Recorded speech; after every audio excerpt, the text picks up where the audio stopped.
My name is Elvira Young. I worked for the Forest Service for 34 years.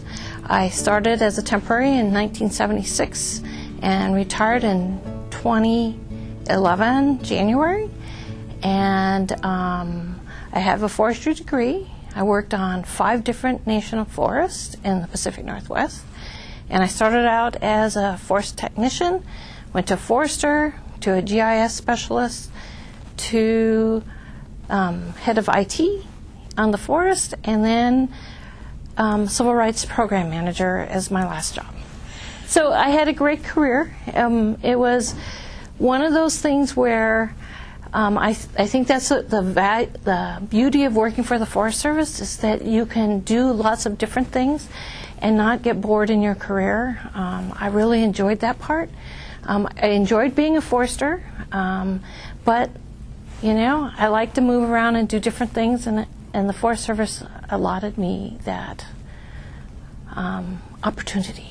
Well, I applied to the Forest Service when I went into forestry school in 1976, and I thought it would be something like being like I went to the grew up in the inner city, and I thought, wow, this will give away my age. I used to watch Lassie and High Sierra on the TV, and I says, wow, I could have a job like that.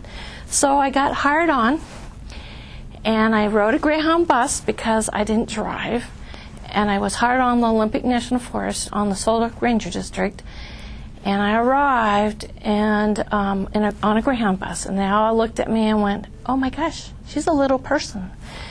And I said, everybody's a little different. Not what I expected, but I thought, oh, well, this will be fun. And I had no clue what cork boots were, and that was one of the terms of hire. So I went to REI thinking, well, I can buy them there.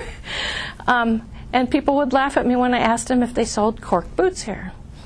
And so I went to a boot store, and I asked for cork boots, and the gentleman said to me, oh, honey, I don't think you need cork boots. You just need a pair of Red Wing boots.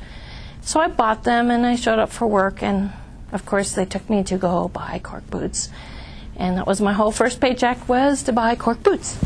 So I bought my cork boots that were 2 sizes too big because they didn't make them in women's sizes in 1976. So 4 days later, I'm out burning slash, and it was the steepest land I had ever seen because the Olympic National Forest is very steep. And they showed me a drip torch, showed me how it worked, and we went out burning. It was the most frightening day of my life, I think. It took me 2 hours to get across the harvest unit, and then they go, oh, she takes too long, so we'll have her hold line, which nobody explained that to me, and it was really smoky. And they knew I was safe, but I didn't know I was safe. And so I got I had a lot of anxiety, let's put it that way. And then finally somebody came back and says, oh, you're fine. So that was my real first day in fire. No fire school, no training, no. Then we did have training a little bit, so it was kind of fun. That was my first experience. And after a month, it was the best job I think I've had. But it took a while for me to learn everything because I'd never used a hammer, never used a saw, never used any of the outdoor, and I had never camped before. So everything was new to me, and I think when we talk about people joining the Forest Service or any outdoor activity, don't judge the book by its cover, because you never know, because I worked all those years and it was a great experience, but if you had looked at my resume at the start, you would have never hired me if you really were thinking about it, because I had 0 experience. So I think it's a great opportunity if people would expand their, when they interview people, and look to see if there's the desire and not just being able to do the work. Well, you know, that's the way that they used to do it back then, though. And I think it made you a stronger individual in a way, because it weeded people out pretty quickly. And when you work on that back then in '76, we burnt 5,000 acres a summer, and it was all on steep land. And there was no time to try to figure out whether you were going to work out on the crew, I guess is the way I would look at it. It wasn't the best way to do it, but it worked because, we had 108 people. And at the end of a month, and so that pretty much made up the whole summer crew. And I could tell you, in my career, I've had a lot of people that show up thinking, like me, that it would be a great job, and they're very fit people, but they don't understand what working in the woods really mean.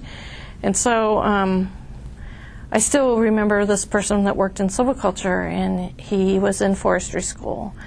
And he looked at me, and back then I only weighed 100 pounds, and I weigh a lot more now. He looked at me and says, "You're my boss?" And I go, "Yep. And we're going to go out and work in the thinning unit, and we're going to lay it out, and we're going to get it ready for thinning." And he says, "Well, okay." And he could barely keep up in the woods. He had lifted weights and worked out, but it's a lot different to walk on in the National Forest or in the forest in general. And he quit 2 days later. So, you could be pretty burly, but it doesn't always mean that it's the right fit for a job for you.